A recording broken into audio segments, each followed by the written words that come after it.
Good evening everyone, and welcome back to Sleep Theories. Tonight's investigation is one that might just change the way you see one of America's darkest hours. Before we get started, I want to hear from you. What do you think about tonight's conspiracy theory?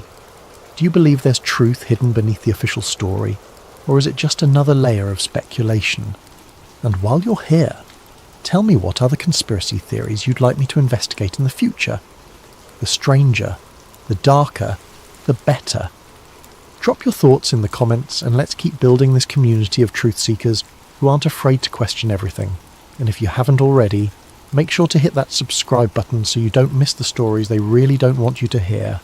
Now, let's begin. My name is Maya Lennox. For the past 15 years, I've dedicated my life to uncovering the truths that powerful people desperately want to keep buried. I've exposed corporate cover-ups, government black sites, and conspiracies that run deeper than most people dare to imagine. But nothing, absolutely nothing, prepared me for what I discovered about Hurricane Katrina. The images are burned into our collective memory. August 29th, 2005. A Category 5 hurricane reduced to Category 3 at landfall, yet it brought apocalyptic destruction to the Gulf Coast. New Orleans, the vibrant heart of Louisiana, transformed into an American Atlantis. Skeletal remains of levees jutting from toxic floodwaters, bodies floating past the Superdome, politicians pointing fingers while people drowned in their attics. The official death toll stands at 1,833 souls, though many believe the real number is far higher. We were told it was a perfect storm meeting an imperfect system, nature's fury overwhelming human incompetence. But what if I told you that's exactly what they wanted us to believe? What if the chaos wasn't just predictable, but orchestrated? What if Hurricane Katrina wasn't just a tragedy, but a carefully managed catastrophe? I know how that sounds. Believe me, when I first started pulling these threads, I thought I was chasing shadows. But shadows don't leave paper trails. Shadows don't have whistleblowers. And shadows certainly don't try to silence investigators who get too close to the truth. Tonight, I'm going to share with you what took me 3 years to uncover, what cost me my job at a major news network, and what nearly cost me my life. This is the story of Hurricane Katrina that they didn't want you to remember. The story that proves sometimes the most devastating disasters aren't acts of God, but acts of men playing God. Let me start with what everyone agrees on. The levee system protecting New Orleans failed catastrophically during Hurricane Katrina. The US Army Corps of Engineers later admitted to design flaws, maintenance failures, and a gross underestimation of storm surge potential. They paid out $2.8 billion in settlements. Case closed, lessons learned, or so they wanted us to believe. But I received a package 6 months ago that changed everything. No return address, postmarked from Baton Rouge. Inside was a USB drive containing over 300 internal memos from the Army Corps of Engineers dating back to 2003, 2 years before Katrina. The sender included a note that simply read, "They knew, they all knew." The memos painted a disturbing picture. Engineers had identified critical weaknesses in specific sections of the levee system, particularly along the Industrial Canal and the 17th Street Canal. These weren't just maintenance issues or design oversights. The language used was deliberate and chilling. One memo from Chief Engineer Robert Haskell, dated March 15, 2004, stated, "Sections 4B through 7A show signs of intentional structural compromise. Load calculations indicate these segments will fail at approximately 60% of their designed capacity. Request immediate investigation and reinforcement." That request was denied. Not delayed, not deferred, explicitly denied. The response from a redacted superior read, "Maintain current specifications. No modifications authorized at this time. Any further inquiries regarding sections 4B to 7A should be directed through classified channels only." Classified channels. For levee maintenance. Let that sink in. I tracked down Robert Haskell. He's living in Montana now, far from any hurricanes. When I mentioned the memos, his face went pale. He agreed to speak with me, but only after I promised to protect his identity. What he told me over the course of our 3-hour conversation shook me to my core. According to Haskell, the weakened sections weren't accidents or oversights. They were pressure points. designed fail-safes that would give way under specific conditions. He described finding evidence of microfractures that had been deliberately induced using a technique called resonance fatigue, where ultrasonic vibrations are used to weaken concrete from within without visible external damage. But why would anyone want the levees to fail? Haskell had a theory, one that connected to a broader pattern of urban redevelopment plans that had been circulating in New Orleans political circles for years. Plans that called for the transformation of the lower Ninth Ward and other predominantly African-American neighbourhoods into mixed-use commercial districts. Plans that required those communities to be cleared first. Haskell showed me satellite images from 2004 that revealed unusual construction activity near the weakened levee sections. Temporary structures that appeared for just a few weeks, then vanished. Equipment that didn't match any standard Army Corps operations. When he tried to investigate, he was told it was routine maintenance by a private contractor. But there were no records of any private contracts for those areas. The smoking gun came in the form of a single email, sent August 26, 2005, 3 days before Katrina made landfall. It was from an unnamed official to key members of the Louisiana Emergency Management Team. Ensure evacuation protocols prioritize zones Alpha through Delta. Zones Echo through Hotel should shelter in place until secondary assessment. Zones Echo through Hotel were the areas behind the compromised levee sections. They were being told to stay put. I've spent months verifying Haskell's claims. I've consulted with 3 independent structural engineers who examined the post-Katrina debris patterns. All 3 confirmed that the failure signatures were inconsistent with simple overtopping or natural stress failures. Dr. Patricia Vance from MIT put it bluntly. These levees didn't fail. They were failed. The distinction is not semantic. It's criminal. The evidence goes deeper. I obtained construction records showing that certain levee sections had been rebuilt multiple times between 2000 and 2005, always by the same contractor, a company called Crescent Engineering Solutions. This company, I discovered, existed only on paper. Its registered address was a mail drop in Delaware. Its board of directors were all fictitious identities. But its bank accounts were very real, receiving over $45 million in federal contracts for levee work that may have deliberately weakened the city's defences. One construction worker who participated in these projects, speaking on condition of anonymity, described being ordered to use substandard materials in specific sections. We were told it was a cost-saving measure, but it made no sense. We'd use proper materials for most of the wall, then switch to this inferior mix for just a small section, then switch back. It was like we were building in weak points on purpose. While investigating the levee failures, I stumbled upon something even more disturbing. A network of atmospheric physicists and meteorologists who had been tracking unusual phenomena in the days leading up to Katrina's formation. Now, I need to be clear here. The mainstream scientific community unanimously agrees that weather manipulation on the scale of a hurricane is impossible with current technology. HAARP, the High Frequency Active Auroral Research Program in Alaska, cannot create or steer hurricanes. This is established fact. But establishing facts and explaining anomalies are 2 different things. Dr. Marcus Webb, a retired NOAA meteorologist, reached out to me after hearing about my investigation. He had been monitoring atmospheric data throughout 2005 and noticed something peculiar. In the 72 hours before Katrina formed, there were unprecedented ionospheric disturbances over the Gulf of Mexico. These disturbances followed a pattern, almost like a frequency signature being broadcast into the upper atmosphere. Webb showed me the data. Electromagnetic pulses registering at precisely 7.83 Hz, the same frequency as Earth's natural Schumann resonance, but amplified by a factor of 1,000. These pulses originated from 3 locations, one in Alaska, consistent with HAARP's location, one from a classified facility in Puerto Rico, and one from a mobile platform in the Gulf itself. Could these pulses create a hurricane? The energy requirements would be astronomical, beyond any human technology. But could they influence an existing weather system? Could they nudge a tropical depression along a specific path or intensify it at a critical moment? Webb believed so. He introduced me to the concept of atmospheric steering, where small changes in upper atmospheric pressure could influence the path of a storm system. Like a cosmic billiard ball, a tiny adjustment at the right moment could redirect a hurricane's trajectory by hundreds of miles.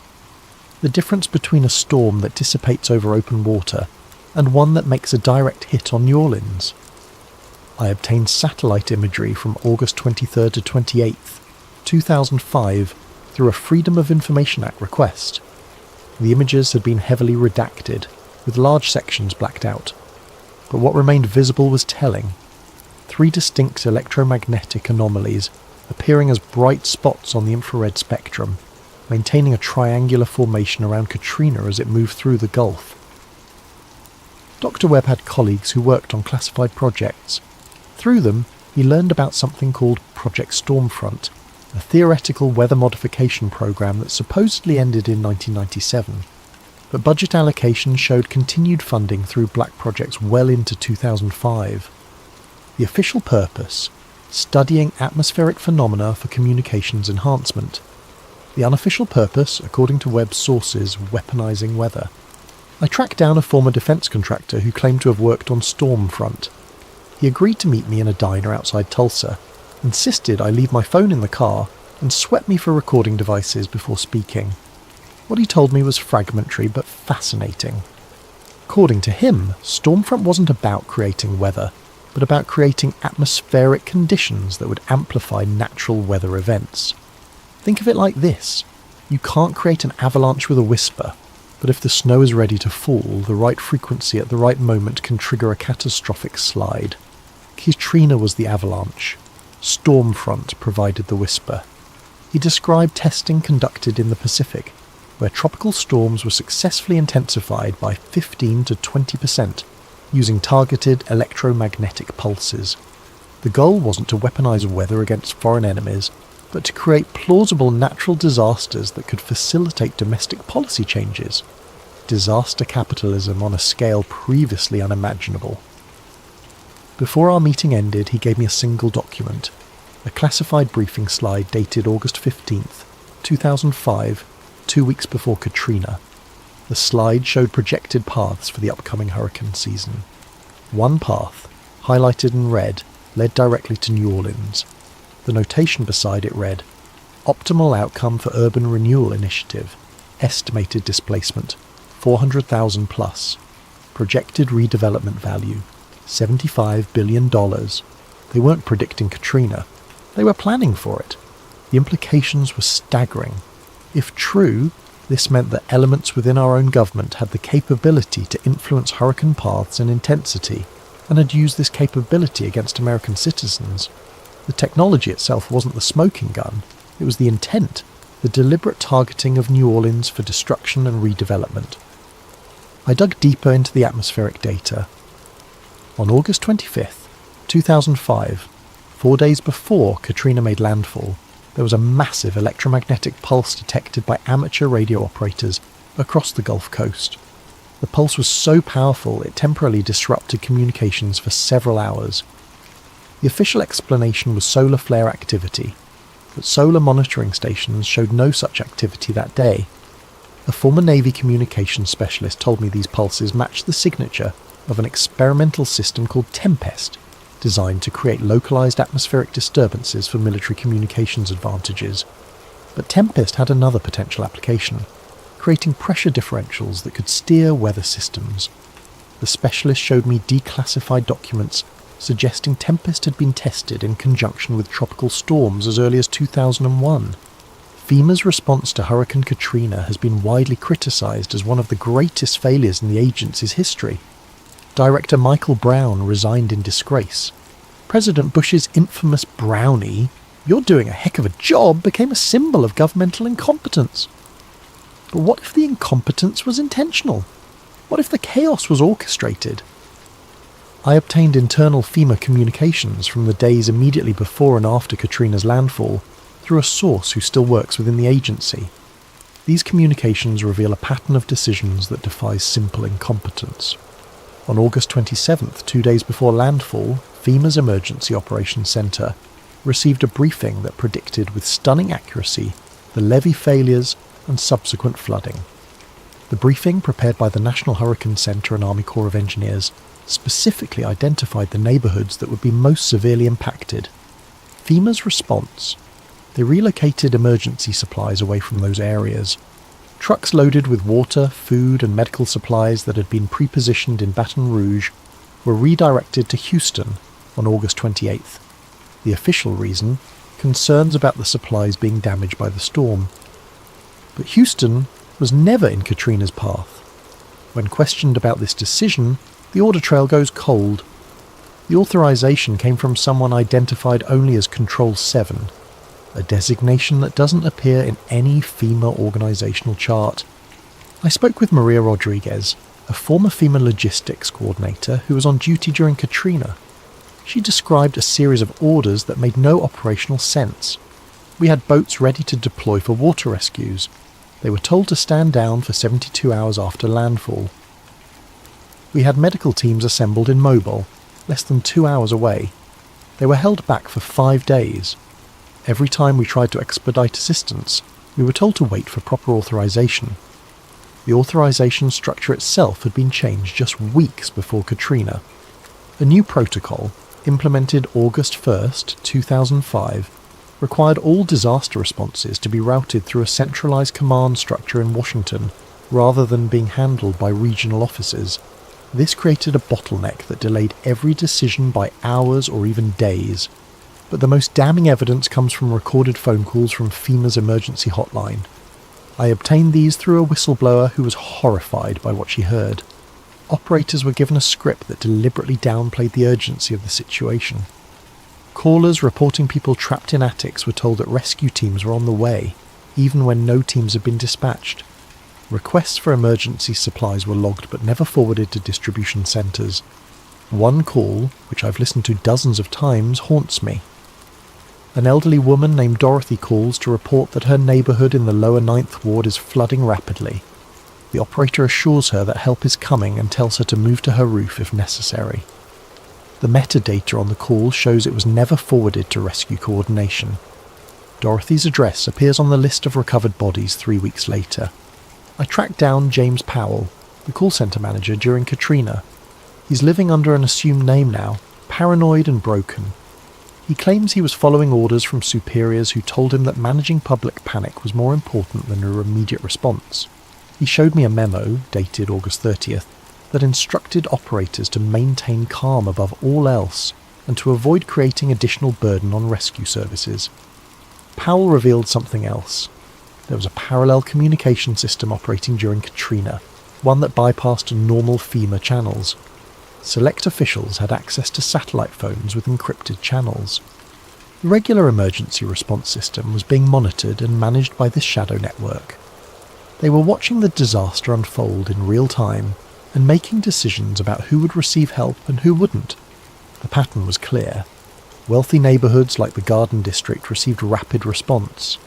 Private security firms were somehow able to operate freely, while official rescue teams were held back. The French Quarter, vital for tourism, was prioritised for restoration.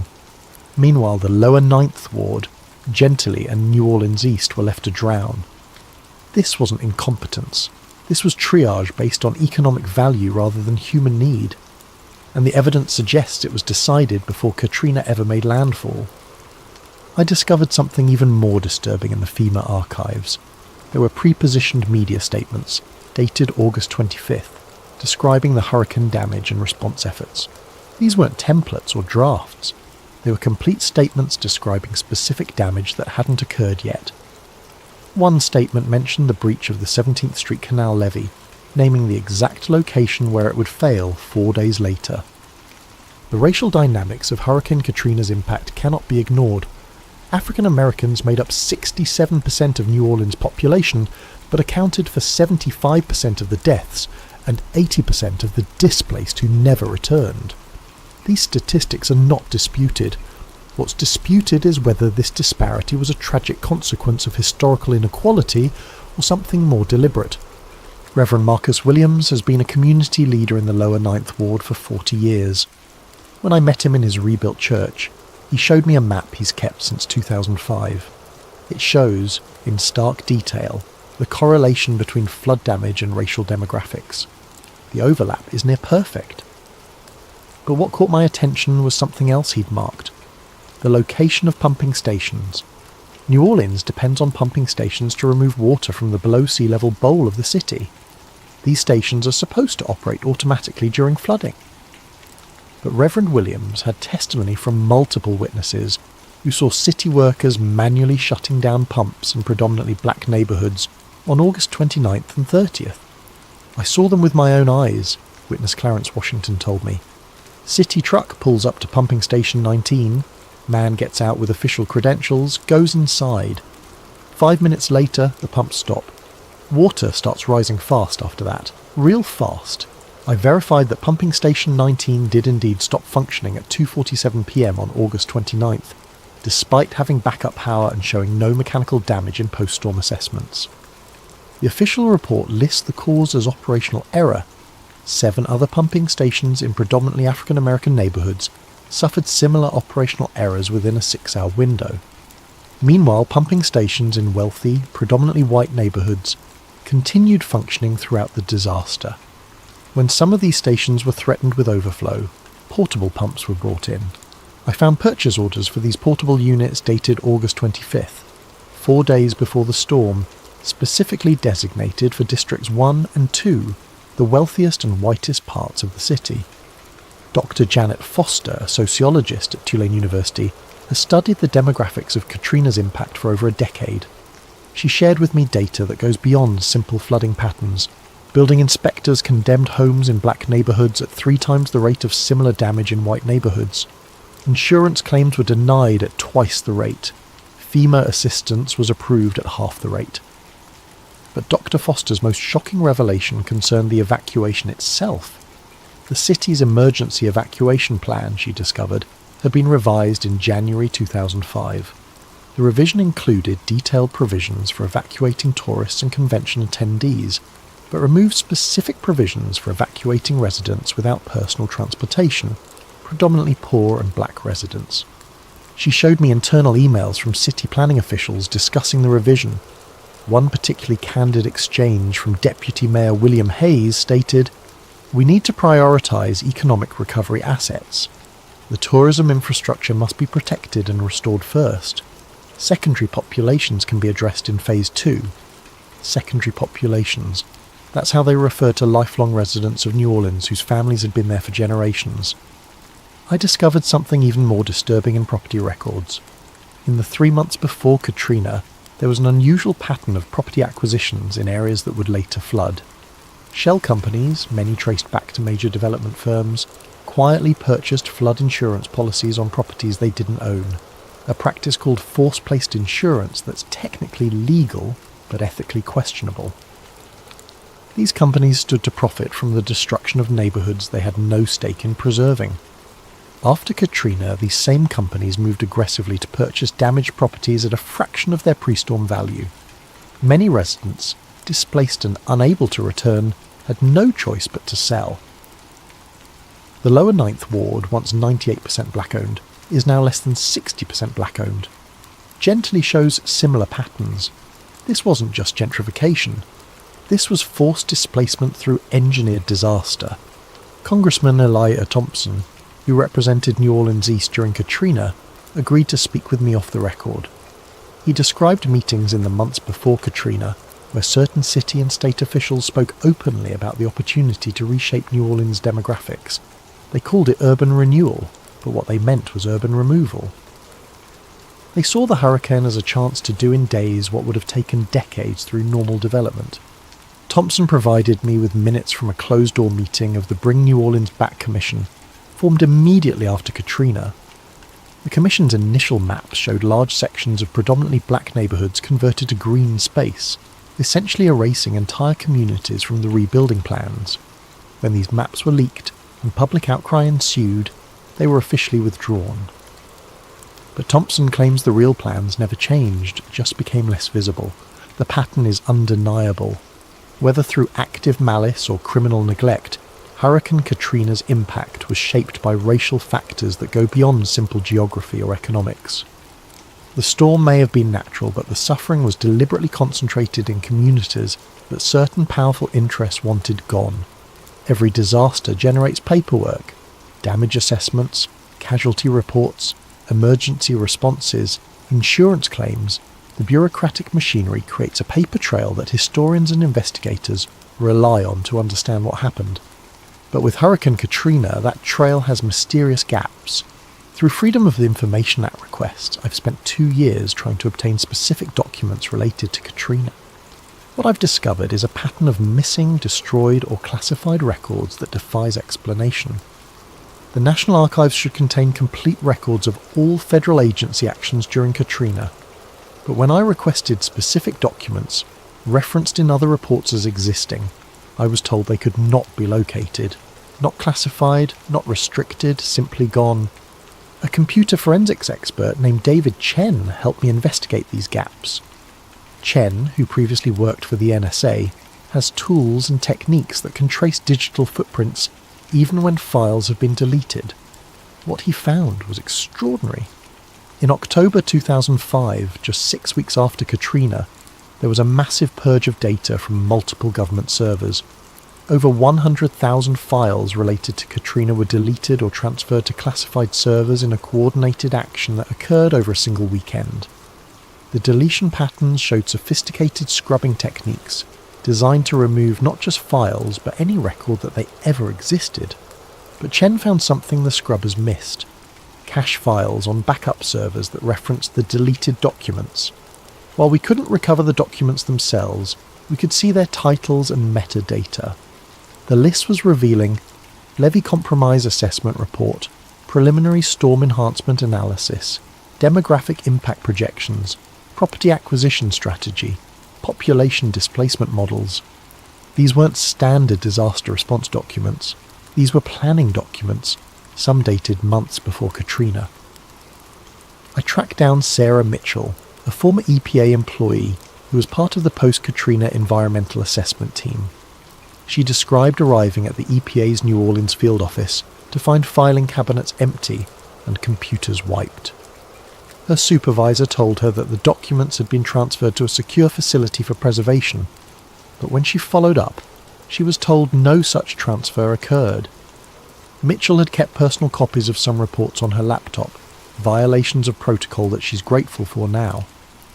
These reports showed levels of toxic contamination in floodwaters that were far higher than officially reported. Benzene levels 20 times safe limits, lead contamination that would classify entire neighbourhoods as Superfund sites. But these findings never made it into official reports. The Army Corps of Engineers records show similar gaps. Engineering assessments conducted immediately after the levee failures, before the official investigation began, have vanished. Video footage of the actual breaches captured by security cameras is missing. Sensor data that would show exact failure times and sequences is gone. I found one former Corps employee willing to talk about what he saw. Timothy Rogers was part of the rapid assessment team that examined the levee breaches on August 30th. He describes taking hundreds of photographs and measurements that showed clear evidence of explosive damage at breach points. When he returned to file his report, he was told his services were no longer needed and his materials were confiscated. Rogers managed to keep one photo, which he showed me. It shows a breach in the 17th Street Canal levee with a distinctive pattern of damage. The concrete isn't just broken, it's shattered in a radial pattern consistent with explosive force. I showed this photo to 3 demolition experts independently. All 3 concluded the damage pattern was inconsistent with water pressure alone. The missing documents extend beyond government files. Insurance companies report that thousands of claim files from Katrina were corrupted in a system-wide computer failure in 2006. Hospital records from the days immediately after the storm show gaps. Even media archives have holes. Several news stations reported that their raw footage from Katrina was damaged or lost in various incidents. But the most significant discovery came from an unexpected source. A janitor at a federal building in Baton Rouge contacted me after seeing my investigation mentioned online. He had been cleaning the building on November the 15th, 2005, when he witnessed something unusual. Federal agents were loading boxes of documents into industrial shredders they had brought in special trucks. The boxes were labelled with Katrina reference numbers. The janitor, whose name I'm protecting, managed to rescue one partially shredded document from a bag that had torn. When reassembled, it revealed portion of a memorandum discussing biological containment protocols for New Orleans post-flooding. The fragment mentioned concerns about waterborne pathogens and the potential for disease outbreak being managed rather than prevented. This systematic destruction of records suggests a coordinated cover-up of massive proportions. Someone, or some group, wanted to ensure that the true story of Hurricane Katrina would never be fully told. They almost succeeded. As I assembled all my findings, the pattern became undeniable. The deliberately weakened levees, the atmospheric anomalies suggesting weather manipulation, FEMA's strategic delays, the racial targeting of flood damage, the vanishing documents. Each piece alone could be explained away as coincidence or incompetence. But together, they formed a mosaic of intentional catastrophe. I reached out to former Governor Kathleen Blanco's Chief of Staff, who agreed to speak anonymously. He confirmed that in the days before Katrina, there were unusual federal interventions in state emergency planning. Orders came down that made no sense, restrictions that hampered their ability to respond. When the governor tried to mobilise the National Guard early, she was told to stand down by federal officials who claimed they were handling the situation. He showed me correspondence between the governor's office and the White House that had never been made public. In one exchange, dated August 28th, a federal official writes, "State resources should be held in reserve. Federal coordination will determine deployment timing." This was less than 24 hours before the levees failed, when every hour of preparation could have saved lives. The Chief of Staff also revealed something that haunted him. 3 days before Katrina made landfall, a federal emergency coordinator arrived in Baton Rouge with detailed maps showing exactly which neighbourhoods would flood and how deep the water would be. These weren't projections or models, they were presented as certainties. When asked how they could be so precise, the coordinator simply said it was classified modelling. The maps proved to be accurate to within inches. I've spent months trying to understand the why behind all of this. Why would anyone engineer such a catastrophe? The answer, I believe, lies in the aftermath, in the reconstruction, in the billions of dollars that flowed into New Orleans, not to rebuild what was lost, but to build something entirely new. The demographics of New Orleans have been permanently altered. Neighbourhoods that housed generations of African American families are now gentrified districts with artisanal coffee shops and luxury condos. The culture that made New Orleans unique, that gave birth to jazz and sustained traditions dating back centuries, has been diluted and commodified. But there's something else, something that goes beyond mere profit or urban planning. Several sources have suggested to me that Katrina was a test run, a proof of concept for disaster capitalism on a massive scale. If you can destroy and rebuild an American city using a managed natural disaster, what else becomes possible? I attempted to interview Michael Chertoff, who was Secretary of Homeland Security during Katrina. His office declined multiple requests, but I did manage to speak with a former aide who worked closely with him during the crisis. The aide, speaking on deep background, told me that there were meetings in the days after Katrina where officials discussed the opportunities the disaster presented. Not opportunities to help or rebuild, but opportunities to implement long-desired changes to urban policy, emergency management protocols, and population distribution. The aide remembered one particularly chilling comment from a senior official. "This is our chance to get it right, to build a city that should have been, not the city that was." When the aide asked about the displaced residents, the official replied, "They'll find new places, better places. This was always going to happen eventually. The storm just accelerated the timeline." As I write this, I'm aware that I'm being watched. My phones are tapped, my emails monitored. I've been followed, threatened, and offered bribes to abandon this investigation. But the truth is too important to bury. The people who died in Hurricane Katrina, the families destroyed, the communities erased, they deserve to have their story told. Last week I received another package. This one contained a single photograph. An aerial view of New Orleans taken on August 25th, 2005, 4 days before Katrina. Circled in red were the exact locations where the levees would fail. Written on the back was a date and time, August 29th, 2005, 6 a.m, the exact moment the first levee breach occurred. Someone knew, someone planned, someone executed. I've shared my findings with multiple news organisations, government oversight committees, and law enforcement agencies. Most have dismissed me as a conspiracy theorist. Some have taken my evidence and promised investigations that never materialise. A few have warned me to stop digging before I disappear like the documents I've been seeking. But I won't stop, because somewhere out there are people who know the truth. Engineers who were ordered to weaken levees, federal officials who delayed rescue efforts, corporate executives who profited from the destruction.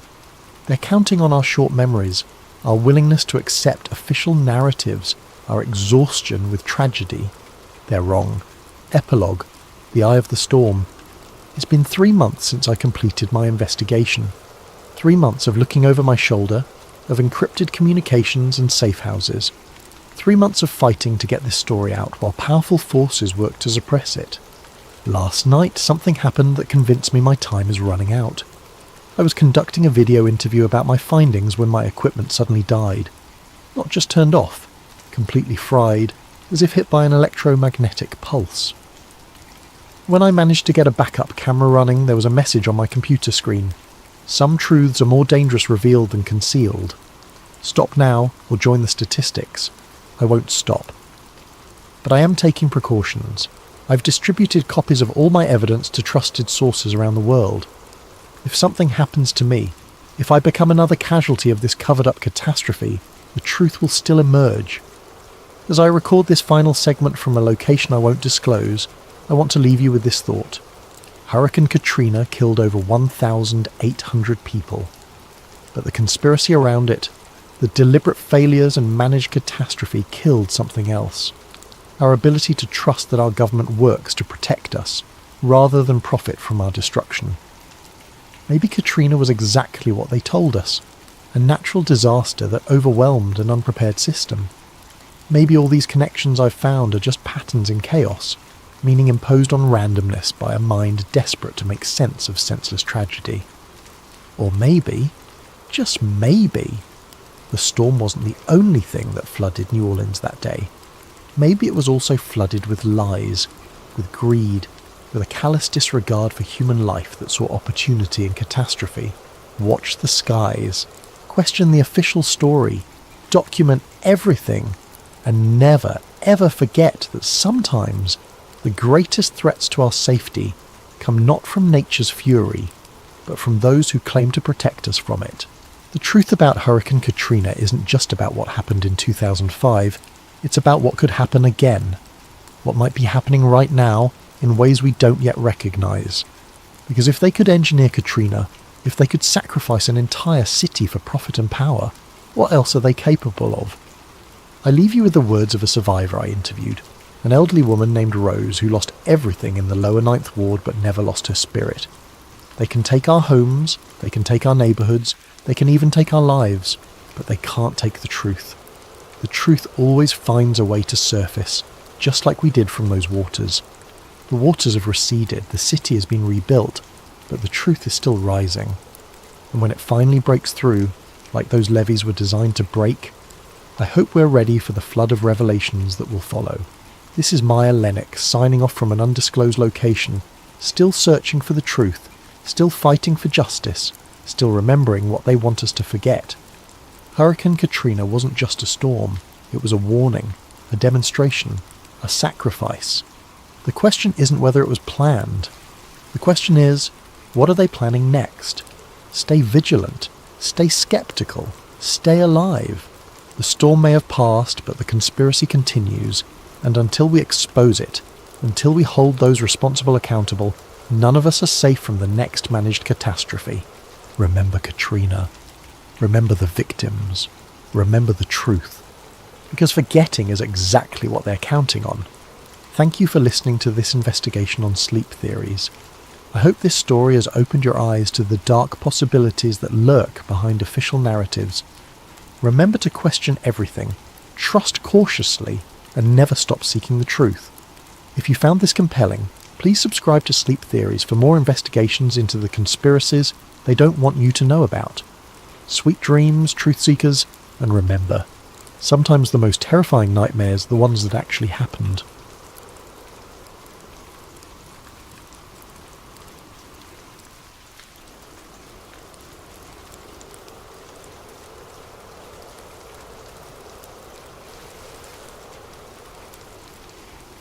Hello there, listeners of Sleep Theories.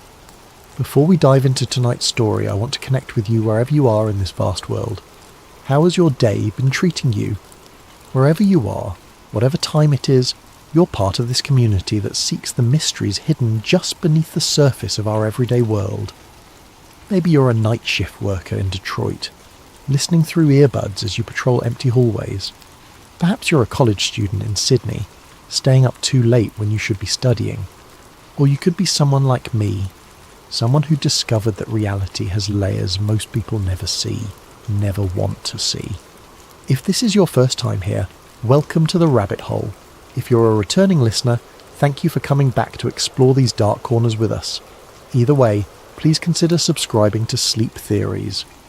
Your subscription helps us continue exploring these mysteries that powerful people would prefer remain buried. My name is Elias Hart.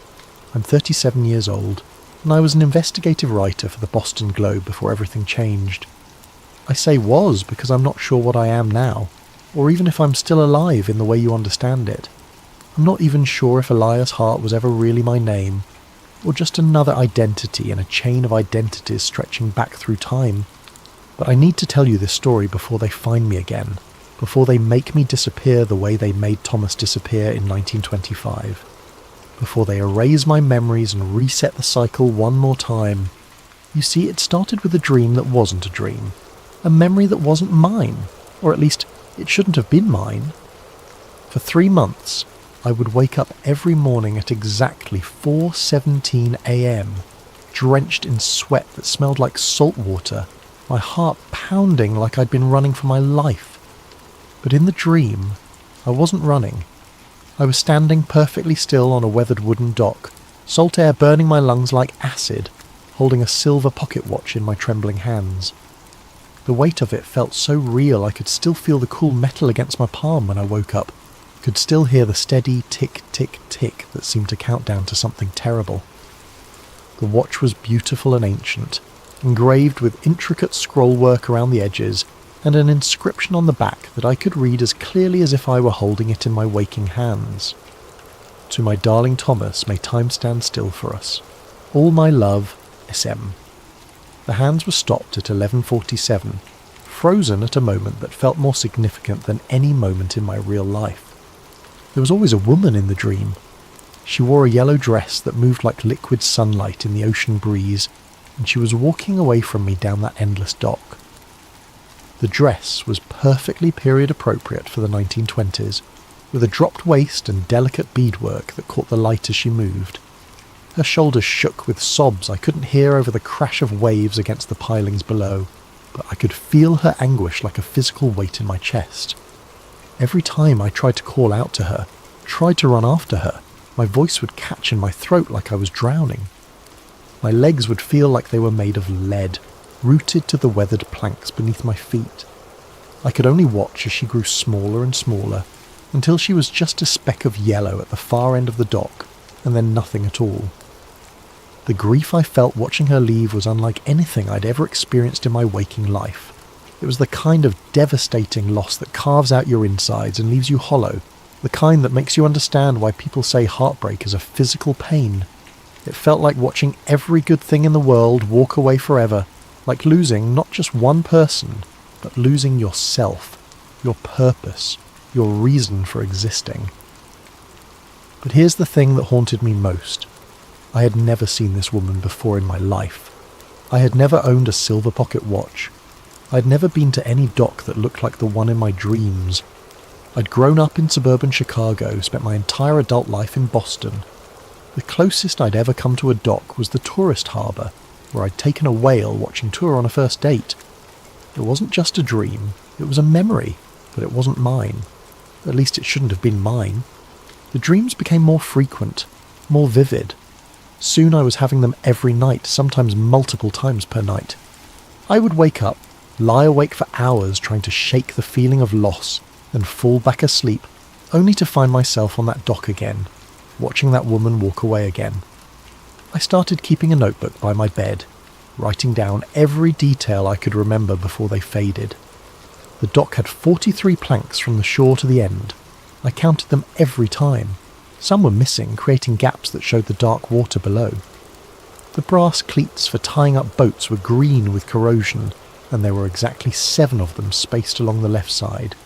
In the distance I could always see a lighthouse with distinctive red trim around its windows, and beyond that, a line of pine trees that seemed to stretch forever.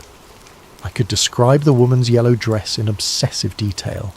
The exact shade that reminded me of early morning sunlight filtering through sheer curtains, the way it buttoned up the back with exactly 17 tiny pearl buttons, the lace collar that was slightly torn on the left side where it had caught on something. Her hair was the colour of dark honey, pinned up in the Gibson girl style popular in the 1920s, but a few strands always escaped to frame her face in the ocean breeze. She had a small scar above her left eyebrow, shaped like a crescent moon, a beauty mark on her right cheek. Her eyes were the colour of sea glass, and when she looked back at me over her shoulder before disappearing, they held a sadness so profound it made me want to follow her into whatever darkness waited at the end of that dock. But the most disturbing detail was the blood. There was always blood on the dock planks, dark stains that the salt water couldn't wash away. Not a lot, just a few drops here and there, as if someone had been injured and tried to walk it off. In the dream, I always knew the blood was mine, though I could never see any wounds on my body. The dreams began affecting my waking life. I would catch myself staring out windows, looking for that flash of yellow fabric.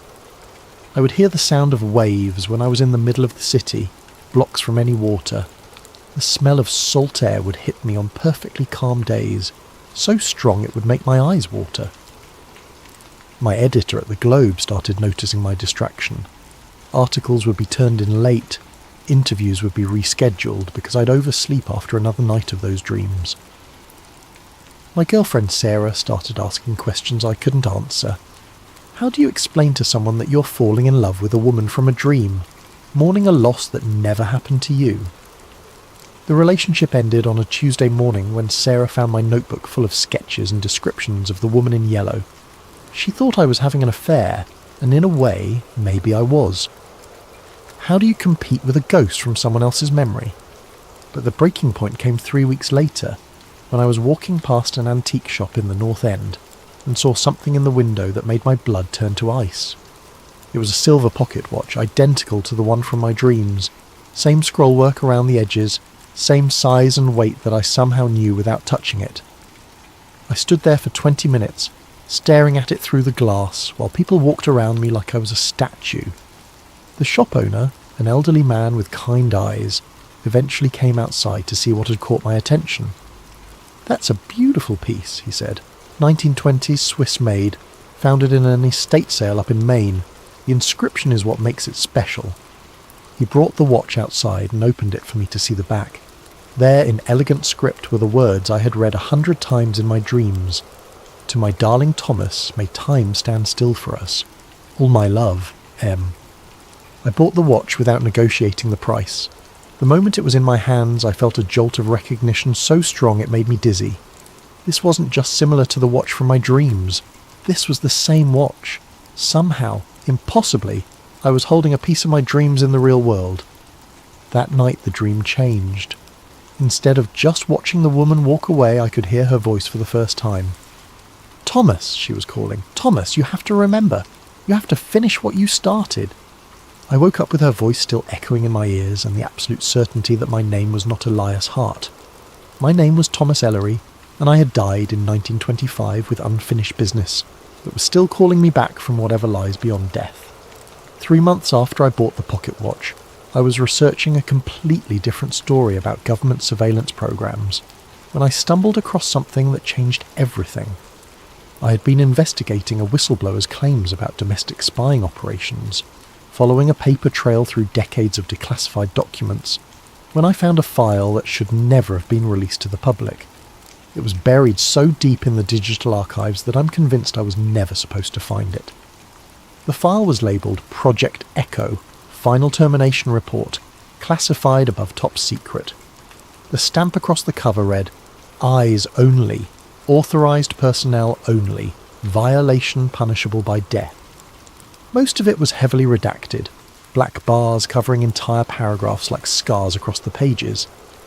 But what remained readable was extraordinary, terrifying, and impossible all at once. Project Echo had been a series of experiments conducted between 1978 and 1986, focused on what the documents called spontaneous past life recall incidents and consciousness transfer protocols. The introduction, one of the few sections left largely intact, read like something out of a science fiction novel. Following successful preliminary studies into electromagnetic consciousness manipulation, Project ECHO was initiated to investigate, document and potentially control human reincarnation phenomena. Initial hypothesis: human consciousness operates on quantum frequencies that can be measured, mapped and redirected using appropriate technological intervention. They had identified and studied dozens of individuals who claimed to remember living previous lives with shocking specificity. But these weren't just random cases of people claiming to be Napoleon or Cleopatra. These were ordinary people with extraordinary memories of ordinary lives, people who could provide verifiable details about times and places they had never been. One case file stood out among the rest. Subject 72, a woman named Linda Vasquez from Denver, had been having vivid dreams about being a schoolteacher in rural Kansas in 1912. The dreams had started when she was 34, triggered by a near-death experience during surgery. Under hypnosis, she had provided names, addresses, and intimate details about the daily life of this supposed previous incarnation. She described the one-room schoolhouse where she taught, down to the number of desks and the pattern of scratches on the blackboard. She knew the names of all her students, their family histories, their individual learning challenges. She could recite the curriculum she had taught, remember the contents of letters she'd received from the school board, even describe the boarding house where she had lived and the exact pattern of wallpaper in her room. The CIA team had sent investigators to verify her claims, expecting to debunk what they assumed were elaborate fantasies. What they found should have been impossible. Every detail Linda Vasquez provided was accurate. The school where she claimed to have taught had existed exactly as she described it. The children she named had attended that school during the 1912 to 1913 academic year. The boarding house had been run by a woman whose name, physical description, and even personality quirks matched exactly what Subject 72 had provided. Property records, census data, even a photograph in the local historical society confirmed her descriptions down to the placement of windows in the classroom and the specific pattern of roses on the wallpaper in her boarding house room. But Linda Vasquez had been born in 1951. The schoolteacher she remembered being, a woman named Catherine Mills, had died in an influenza outbreak in 1913, nearly 40 years before Subject 72 was even born. There was no genetic connection between the families. No way Linda could have known any of this information through conventional means. The documentation was meticulous. The investigators had spent months verifying every detail, cross-referencing Linda's memories with historical records, newspaper archives, and surviving family members of Catherine Mills's students. They had even found Catherine Mill's personal diary in the archives of the Kansas Historical Society, and it matched Linda's recollections perfectly, including private thoughts and experiences that had never been shared with anyone. But the case file contained one more bombshell. Under deep hypnosis, Linda had revealed that Catherine Mills had not died of influenza, as the official records claimed. She had been murdered, poisoned by someone working for what she described as government men investigating strange occurrences in the area. According to Linda's recovered memories, Catherine had discovered a facility hidden in the prairie where experiments were being conducted on people who claimed to remember previous lives. The project had continued for 8 years, documenting case after case of impossible memories. The files contained hundreds of similar cases. A World War II veteran who remembered being a Civil War soldier complete with knowledge of battle strategies and troop movements that had never been publicly documented. A child in California who spoke fluent Latin and could describe life in ancient Rome with archaeological accuracy. A woman in Maine who remembered every detail of the 1918 Spanish flu pandemic from the perspective of a nurse who had died in the outbreak. But as I read deeper into the files, a disturbing pattern emerged. Many of the subjects had died under mysterious circumstances after their memories were verified. Car accidents, sudden heart attacks, suicides that made no sense given the subjects' mental states. The official reports always concluded these were coincidences, but handwritten notes in the margins told a different story. Subject 45 eliminated after attempting to contact journalists, read one note. Subject 67 relocated to secure facility following security breach, read another. Recommend immediate memory modification for all remaining subjects. Then, suddenly, Project ECHO was terminated. The official reason cited in the documents was national security concerns and resource reallocation to higher priority projects. All surviving subjects were administered what the files euphemistically called memory modification therapy. All research materials were ordered destroyed. But in the margin of one of the final reports, someone had written a note in blue ink. The handwriting was shaky, urgent. Memory is transferable. The past is not gone, only hidden. They're coming back faster now. Pattern suggests guidance. Below that, in different handwriting in red ink, recommend immediate deep cover protocols. Evidence suggests intentional guidance of specific consciousness streams into predetermined genetic lines. Someone or something is controlling the process. And at the bottom of the page, in a third handwriting, was a note that made my blood run cold. Project terminated by direct order of Deputy Director. All personnel reassigned. New phase authorised under different classification. God help us all. I read those lines 15 times before their implications sank in. They weren't just studying reincarnation. They believed someone or something was controlling it, guiding specific souls back into specific circumstances for reasons they couldn't understand. And that discovery had frightened them enough to shut down the entire project. But the most disturbing part was the date on the termination order, March 15th, 1986. Project Echo had been shut down. But that didn't mean the research had stopped. It meant it had gone deeper underground, hidden under new classifications, new project names. I printed every page I could access and started looking for connections to more recent government programs. What I found suggested that Project ECHO hadn't been terminated at all. It had evolved. Armed with the knowledge from Project Echo, I began looking for similar cases that might have been dismissed or covered up in the decades since the project's official termination. What I found was a pattern stretching back to the 1980s and continuing to the present day, hidden in plain sight among medical journals, psychology case studies, and local news stories that had been buried or discredited. My first lead came from Dr. Rebecca Santos, a child psychiatrist in Tucson who had been quietly documenting unusual cases for 20 years. When I called her, she was initially hesitant to talk, but when I mentioned Project Echo, her tone changed immediately. "How do you know about ECHO?" she asked. "That's not something that shows up in declassified files." I told her about my research, and she agreed to meet me at her clinic after hours. Dr. Santos was a small woman in her 50s, with tired eyes and hands that shook slightly when she poured coffee.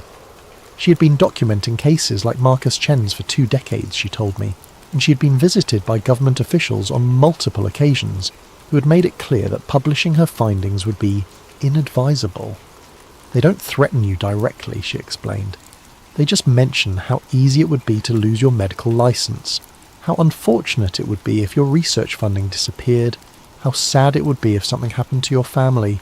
Very professional, very polite, very clear." Marcus Chen was 6 years old when his parents brought him to Dr. Santos. His nightmares had started when he turned 5. Vivid dreams of flying in combat that left him screaming about zeros at 2 o'clock and flak bursts at 10,000 feet. His parents, both software engineers with no military background, had no idea where he was getting this information. But Marcus didn't just have nightmares. During the day, he would draw incredibly detailed pictures of World War II aircraft, complete with accurate cockpit layouts, armament configurations, and squadron markings. He would recite radio call signs and aircraft identification numbers that his parents had never heard. He spoke in the clipped professional tone of a military pilot when discussing these aircraft, using technical terminology that even aviation enthusiasts would struggle with. "I used to fly the Lightning," he told Dr. Santos matter-of-factly during their first session, as if he were talking about riding his bicycle. P-38L, tail number 4453254, but the engines would freeze up at altitude over the Pacific. Lost 3 good men to that problem before they figured out the glycol mixture.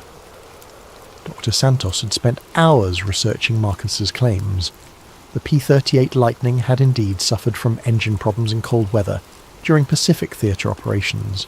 The specific tail number Marcus mentioned had belonged to a real aircraft flown by the 475th Fighter Group, and the glycol mixture he referenced had been a real technical modification implemented in late 1944 to address engine icing problems. But Marcus Chen was 6 years old and lived in the desert southwest. He had never seen a World War II aircraft in person, never visited an aviation museum, never shown any interest in military history until the dream started.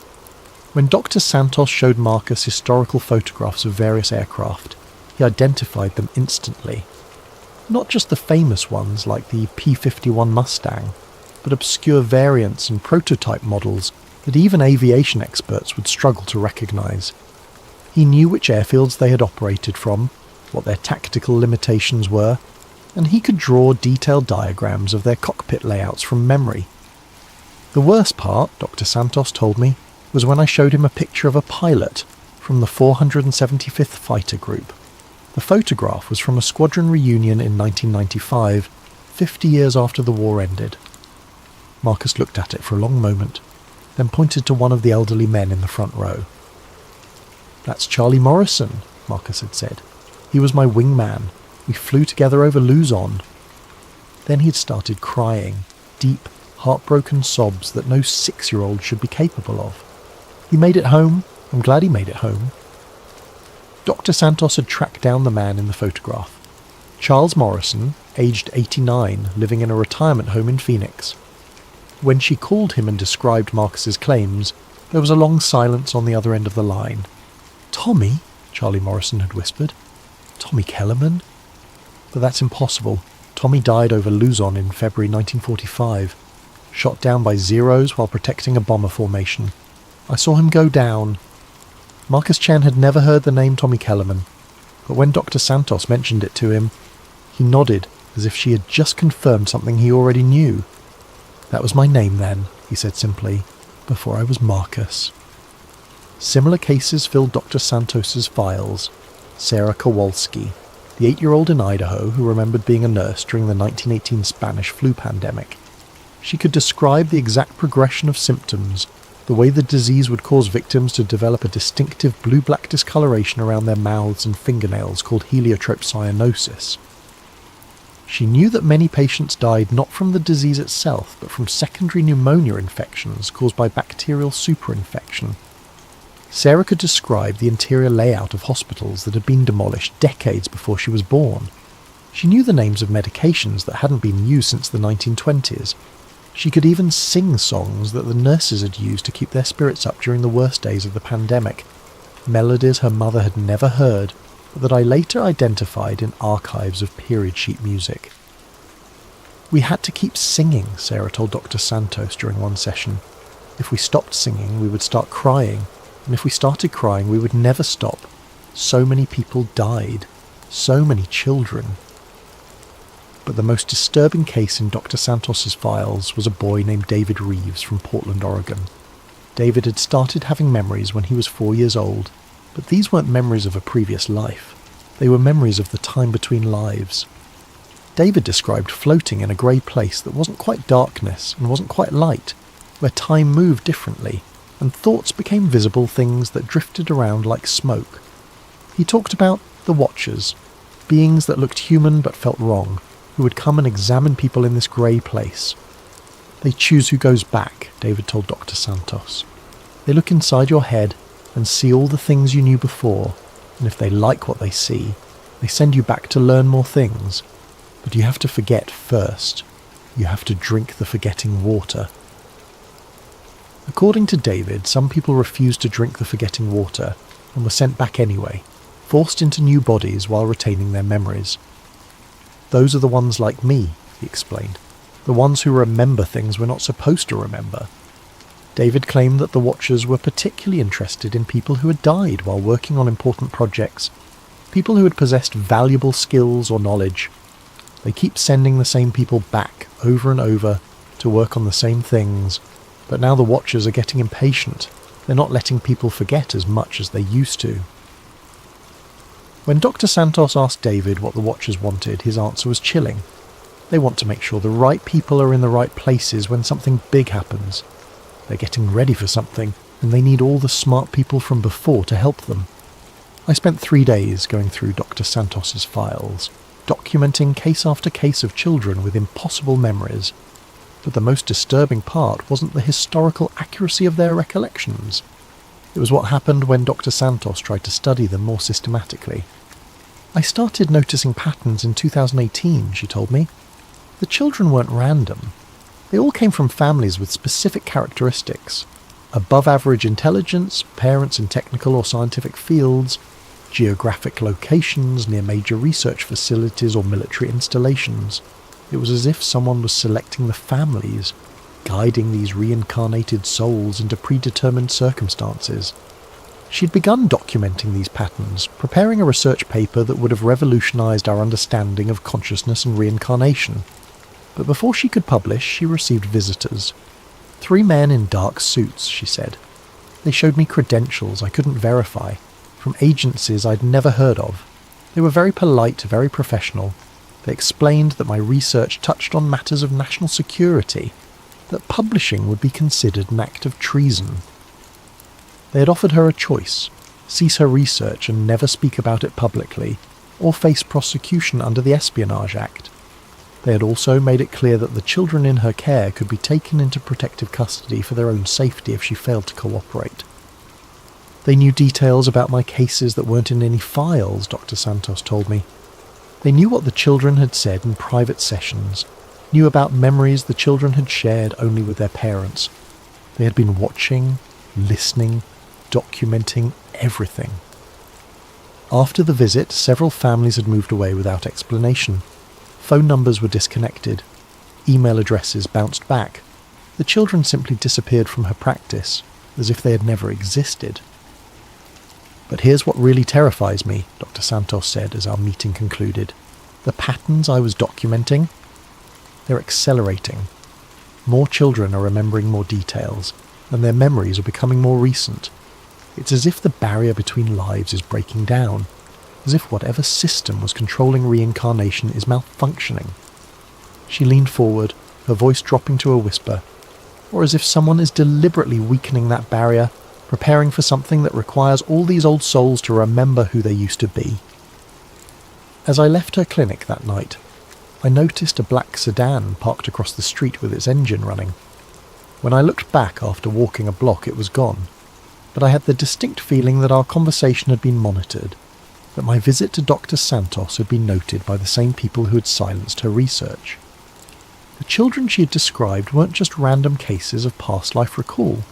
They were fragments of other lives breaking through, just like the documents had described.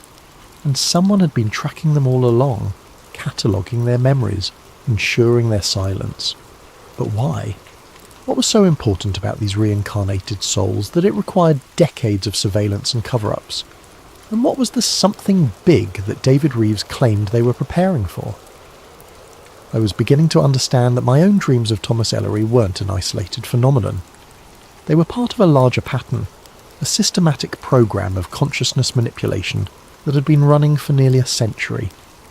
And I was starting to suspect that I hadn't found Project Echo by accident.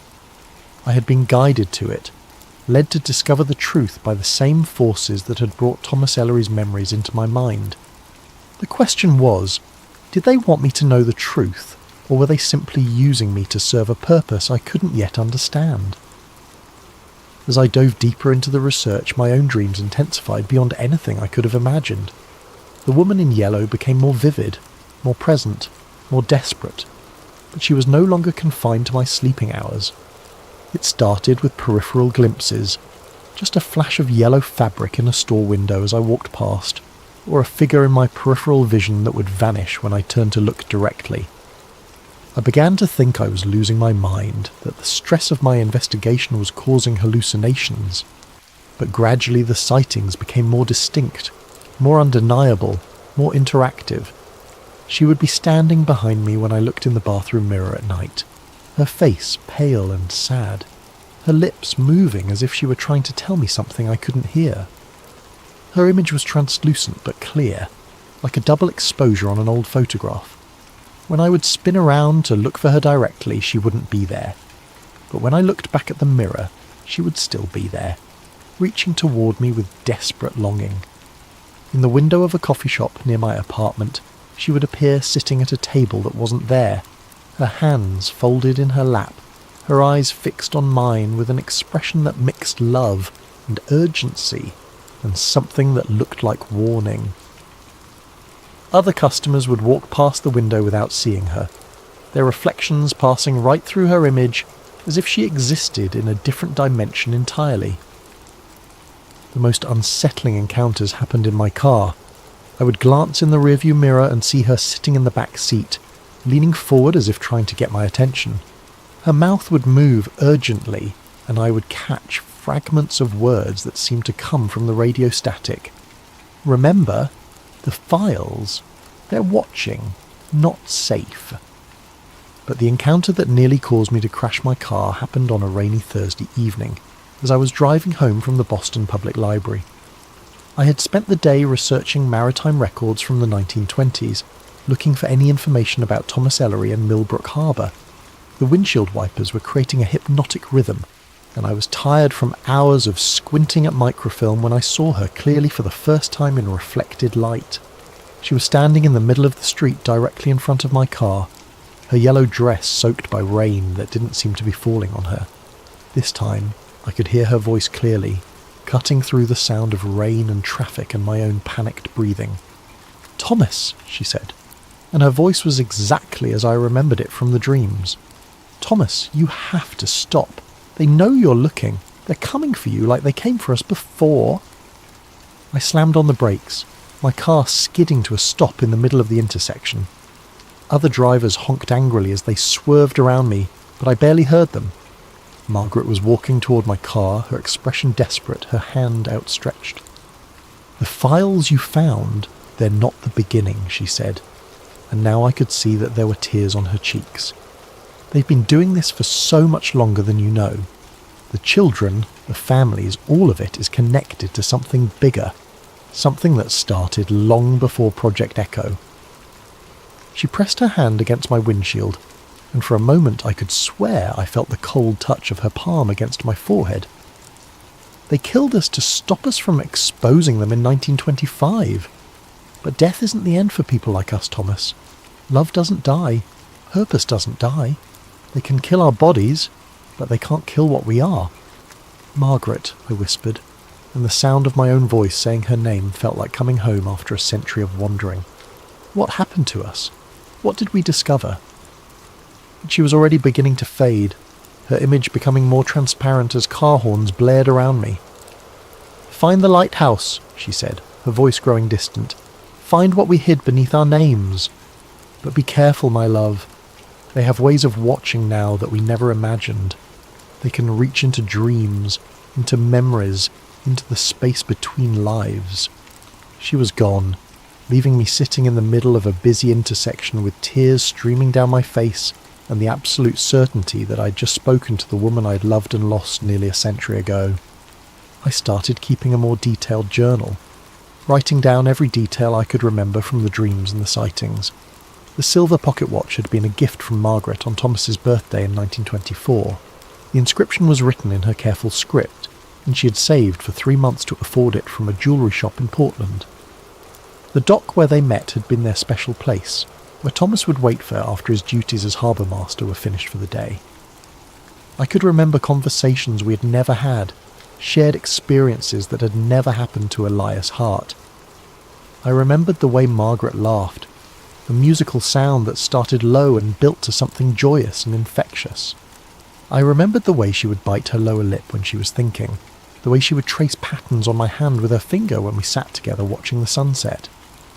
I remembered teaching her to tie sailing knots, her small hands fumbling with the rope until she mastered each one.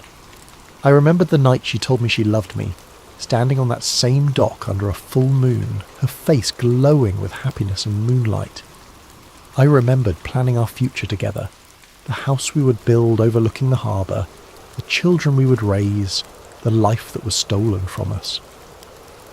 But I also remembered darker things. Thomas's growing concern about the strange activity in the harbour, the boats that arrived at night carrying cargo that was never officially documented, the men in dark suits who claimed government authority but carried no credentials that could be verified, the increasing pressure from these men to stop asking questions about their activities. I remembered finding the hidden facility, a nondescript building on an island 3 miles offshore that was marked on no official charts.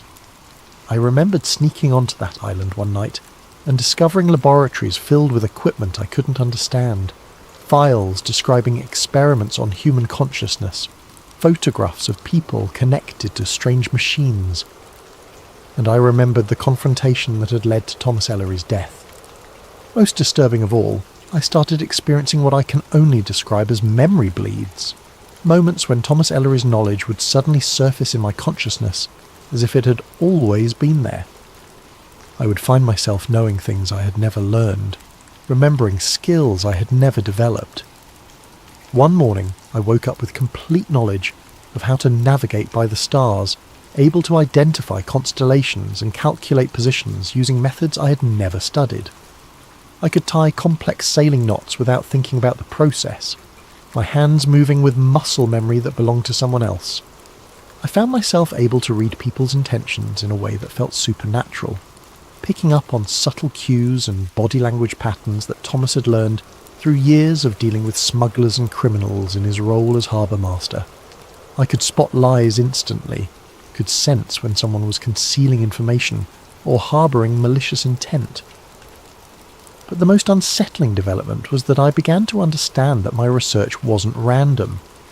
Every lead I had followed, every document I discovered, every contact I had made, it all felt orchestrated, as if I were following a path that had been laid out for me decades earlier. The antique shop where I had found the pocket watch had received it from an estate sale in Maine just 2 days before I happened to walk past. The declassified files I discovered had been released to the public archives only a week before I found them. Dr. Santos had agreed to meet with me, despite her usual reluctance to discuss her cases with outsiders. It was as if Thomas Ellery's unfinished business was pulling me forward, using my journalistic skills and my modern resources to continue an investigation that had been interrupted by murder in 1925. But I was beginning to suspect that this wasn't entirely natural either. Someone or something wanted me to uncover this information, wanted Thomas Ellery's investigation to continue. The question that haunted me was whether I was being guided by benevolent forces seeking justice, or whether I was being manipulated by the same people who had killed Thomas, used as an unwitting pawn in a game I couldn't understand. When I described my experiences to Margaret during our increasingly frequent encounters, her expression would grow troubled. "They've learned so much since our time," she would tell me. "They can reach into dreams now, plant thoughts and memories, make you believe you're choosing your own path when really you're following theirs." She would appear to me most clearly in reflective surfaces during the late evening hours, when the boundary between day and night seemed thinnest. Her warnings became more urgent as my investigation progressed. The facility we found in 1925, it wasn't the beginning, she told me during one encounter, her image flickering in the window of a darkened storefront. It was just one branch of something much larger. They'd been studying consciousness, studying death, studying the process of souls moving between lives for more than a century. What we stumbled onto was just the tip of an iceberg that goes back to the Civil War, maybe earlier. The research I was conducting during my waking hours began to confirm Margaret's warnings. Historical records showed unexplained government interest in spiritualism and mediumship, dating back to the 1860s. There had been secret investigations into battlefield seances during the Civil War, studies of people who claimed to communicate with the dead, classified research into what military documents euphemistically called post-mortem intelligence gathering. I found references to a Union Army unit called the Spiritual Communications Division that had been tasked with trying to extract strategic information from deceased Confederate officers through mediums and psychics. The unit had been disbanded officially in 1867, but personnel records showed that many of its members had been transferred to other government agencies and had continued similar work under different classifications. By the early 1900s, this research had evolved into systematic studies of people who claimed to remember previous lives. The government had been identifying and tracking reincarnated individuals for decades before Project Echo was even conceived. What I had discovered wasn't a Cold War-era program, but the latest iteration of an effort that had been ongoing for more than 150 years. But why? What was so important about controlling reincarnation that it justified a century and a half of secret research and murder? The answer came to me in fragments, through dreams that felt more like recovered memories than unconscious fantasies. Thomas Ellery hadn't just discovered that the government was experimenting on people with past life memories. He had discovered what they were trying to accomplish with those experiments. They were building an army of the dead, soldiers, scientists, engineers, and strategists who could be brought back life after life, retaining their skills and knowledge across multiple incarnations. They were trying to create a permanent class of immortal operatives who could serve the interests of the state indefinitely, death being merely a temporary inconvenience rather than an ending. But the process was imperfect. Most people forgot their previous lives completely, making them useless for the program's purposes. Only a small percentage retained clear memories, and these individuals often became unstable or uncontrollable when they realized what was being done to them. The researchers had been working on methods to improve the retention rate, to ensure that reincarnated operatives would remember their training and remain loyal to their handlers. The experiments Thomas had discovered were early attempts at consciousness programming, ways of imprinting orders and objectives so deeply into a soul that they would survive the transition between lives. Margaret appeared to me again that night, her image clearer and more solid than it had ever been. She was sitting on the edge of my bed, and for the first time I could feel the slight depression in the mattress where her weight rested. "Now you understand," she said, her sea-glass eyes reflecting moonlight that seemed to come from somewhere other than my bedroom window. "They didn't just kill us to silence us. They killed us to recruit us. Thomas had the skills they wanted, his ability to detect deception, his knowledge of smuggling operations, his talent for investigation. They needed him to forget his opposition to their program so they could use those skills for their own purposes. But something went wrong," I said, understanding flooding through me. "I remember opposing them, not serving them." Margaret smiled, and it was the first time I'd seen her look truly happy since the dreams began. "Love, Thomas. Love is stronger than their programming. Our connection to each other, our commitment to exposing the truth. It survived their attempts to erase it. You came back as yourself, not as their tool." She reached out and touched my face, and her hand felt solid, warm, real. "But they're trying again. Every time you reincarnate, they attempt to capture you, to break down your memories and rebuild you as their agent. This life, they guided you into journalism, gave you the skills to investigate them, but they also planted triggers, ways to control your research, to ensure you would uncover only what they wanted you to find." "Then how do I know what's real?" I asked. "How do I know which thoughts are mine and which are theirs?" "Follow your heart," she said simply. "Follow your love for me, your commitment to the truth, your instinct to protect the innocent. Those are the parts of you they can never touch, never control, never corrupt. Those are the parts that make you Thomas Ellery, no matter what name you wear or what life you live." She was starting to fade again, but before she disappeared completely, she pressed something into my hand. It was solid, metallic, familiar. When I looked down, I was holding a brass key, old and worn, with an intricate pattern carved into its head. "Find the lighthouse," she whispered as her image dissolved. "Find what we hid beneath our names. But remember, my love, they're watching everything now.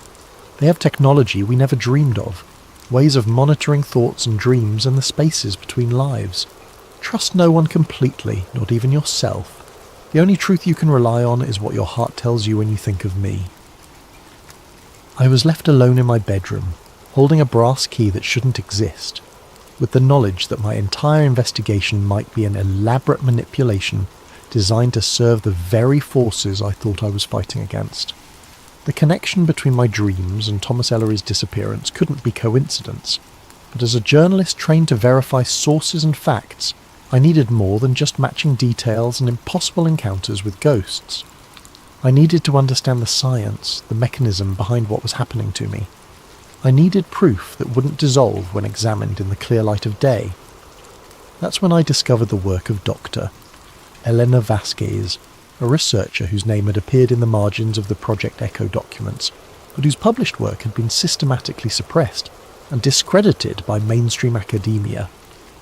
Her papers had been published in fringe journals, dismissed as speculative pseudoscience. But reading her theories in light of the classified files I had uncovered, everything began to make terrifying sense. Dr. Vasquez had started her career as a conventional neuroscientist at Stanford in the 1960s, studying brain chemistry and consciousness, but a near-death experience during a laboratory accident in 1968 had changed her research focus dramatically.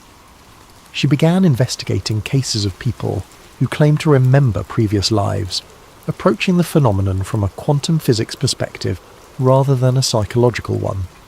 Her breakthrough paper, published in the Journal of Consciousness Studies in 1974, proposed that consciousness wasn't simply produced by the brain, but rather that the brain acted as a kind of quantum receiver, tuning into consciousness that existed independently in what she called morphic fields, structured energy patterns that could store and transmit information across space and time.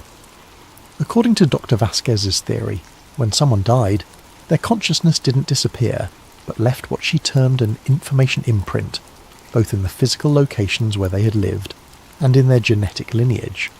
These imprints contained not just memories, but personality traits, skills, emotional patterns, and what she called purpose signatures, driving motivations that would seek completion across multiple lifetimes.